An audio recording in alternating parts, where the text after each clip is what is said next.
Hey friends, if you wish to fix Windows Update error 0x80248007 in Windows 11, then please watch this video. I will guide you through the resolutions. The first solution is to run the Windows Update Troubleshooter. Right click on the Start button and select Settings from the menu. Go to the System tab on the list on the left hand side, and then you can select Troubleshoot in the right pane, select Other Troubleshooters, and click on Run corresponding to the Windows Update Troubleshooter. The next solution is to reset Windows Update components. And how will you do that? So we have a script for you. Select the script. Okay, you'll have to copy the entire script and then search for command prompt.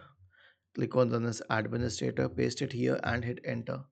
Now we'll understand what happens. First of all, you will have to this will stop all the services associated with Windows updates.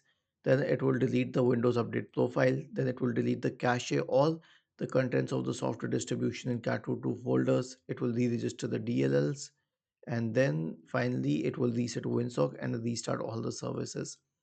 Was this helpful? If yes, then please subscribe to the channel, and if not, then let us know in the comment section of the video on how we could help you further. Thank you for watching this video and have a nice day.